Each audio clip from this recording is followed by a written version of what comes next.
నీటి ప్రశ్నాపత్రం లీక్ కేసులో CBI chargesheet దాఖలు చేసింది. ఈ కేసులో 13 మంది నిందితులపై సిబిఐ ఛార్జ్షీట్ దాఖలు చేసింది. నేరపూరిత కుట్ర, మోసం, నమ్మక ద్రోహం, సాక్ష్యాల ధ్వంసం కింద మొత్తంగా 360 మంది నుంచి సాక్ష్యాలు నమోదు చేసినట్టుగా కూడా సిబిఐ స్పష్టం చేసింది. 422 పత్రాలు, 43 మెటీరియల్ ఆబ్జెక్టులను ఛార్జ్షీట్ లో పొందుపరిచింది. నిందితులంతా ప్రస్తుతం జ్యుడిషియల్ కస్టడీలో ఉన్నారన్న సిబిఐ మే 12న విద్యాశాఖ ఫిర్యాదుతో అదే రోజు కేసు నమోదు చేశామంటూ కూడా సిబిఐ తెలిపింది. మరిన్ని పూర్తి అప్డేట్స్ మా కరెస్పాండెంట్ రాము లైవ్ లో అందిస్తారు. రాము, మొత్తంగా కూడా సిబిఐ ఛార్జ్ షీట్ లో ఇప్పటి వరకు కూడా 12 మందిని అరెస్ట్ చేసి వాళ్ళందరూ కూడా కస్టడీలో ఉన్నారు. ఇంకా మరికొంత మందిని కూడా విచారించే అవకాశం ఉందా? వాళ్ళ దగ్గర నుంచి ఏమైనా ఇన్ఫర్మేషన్, అప్డేట్స్ ఏమైనా ఉన్నాయా?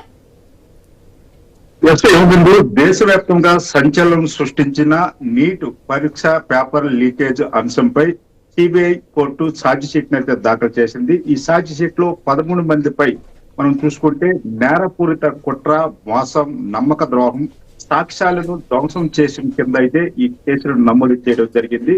మొత్తంగా చూసుకుంటే వివిధ రాష్ట్రాల నుండి 360 మంది సాక్షులను, అదేవిధంగా 422 డాక్యుమెంటరీలను, 43 మెటీరియల్ ఆబ్జెక్టులను ఛార్జ్ షీట్ లో సిబిఐ క్షుణ్ణంగా పేర్కొంది.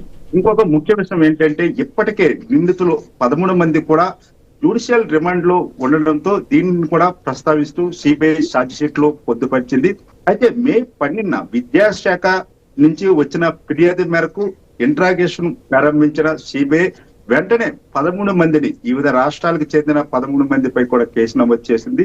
పలు కోచింగ్ సెంటర్లను కూడా సోదాలు నిర్వహించింది. కీలకమైన సమాచారాన్ని కూడా స్వాధీనం చేసుకున్న పరిస్థితి అయితే మనకి కనిపిస్తుంది. అంతేకాకుండా ఇది తుది ఛార్జ్ షీట్ మాత్రమే అని, అదనపు ఛార్జ్ షీటు ఇంకా వేయవలసి ఉంటుందని మాత్రం సిబిఐ స్పష్టంగా పేర్కొంది.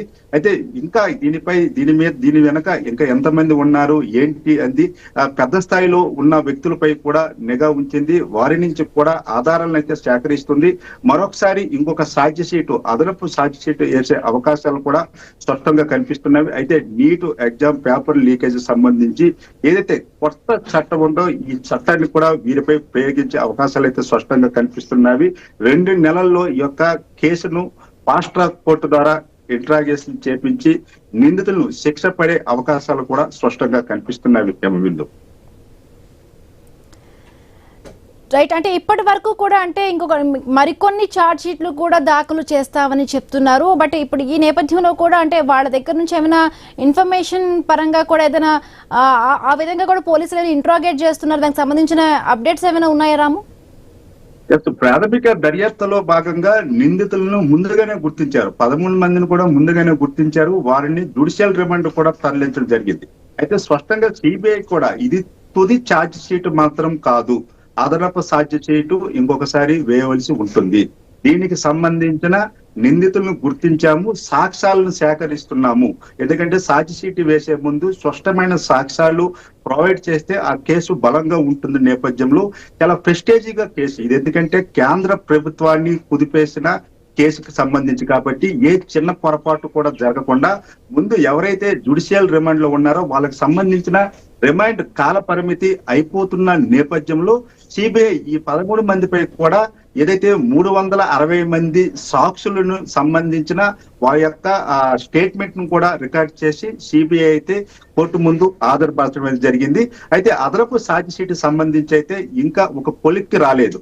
దానికి సంబంధించి పెద్ద కోచింగ్ సెంటర్లు, ఎందుకంటే ఇది ఒక పెద్ద విద్యా మాఫియాగా మనం చెప్పుకోవచ్చు. పెద్ద కోచింగ్ సెంటర్లకు సంబంధించి ఎన్ని సంవత్సరాలుగా ఈ యొక్క పేపర్ లీకేజ్ అంశం జరుగుతుంది, ఈ కోచింగ్ సెంటర్లకు సంబంధించి ఎంతమందికి ఎన్ని ర్యాంకులు వచ్చేవి అనే కోణంలో కూడా పూర్తిగా లోతుగా అయితే సిబిఐ దర్యాప్తు చేస్తుంది. ఈ స్థాయిలో దర్యాప్తు చేయడం వల్ల పూర్తిగా ఏదైతే ఈ యొక్క పేపర్ లీకేజ్ నెట్వర్క్ సంబంధించిన పెద్ద నెట్వర్క్ ఎవరైతే ఉన్నారో వారిని కూడా అదుపులోకి తీసుకొని ఈ యొక్క పేపర్ లీకేజ్ అంశాన్ని ప్రజల ముందు ఉంచాలని కూడా కేంద్ర ప్రభుత్వం చాలా ప్రెస్టేజీగా భావిస్తుంది. ఈ నేపథ్యంలోనే సిబిఐ కూడా పూర్తిగా పవర్స్ ఇచ్చిన పరిస్థితి కనిపిస్తుంది.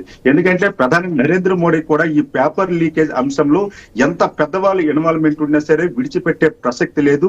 విద్యార్థుల తల్లిదండ్రుల తాలూకా భవిష్యత్తు దృష్ట్యా ఒక కఠినమైన నిర్ణయాలు కూడా తీసుకుంటామని చెప్పింది. ఆ స్థాయిలో సిబిఐ కూడా ఫ్రీ హ్యాండ్ ఇచ్చింది. ఈ నేపథ్యంలో అయితే సిబిఐ లోతుగా దర్యాప్తు చేస్తుంది. ఇంకొక అదనపు ఛార్జ్ షీట్ దాఖలు చేసే అవకాశాలు కూడా స్పష్టంగా ఉన్నవి.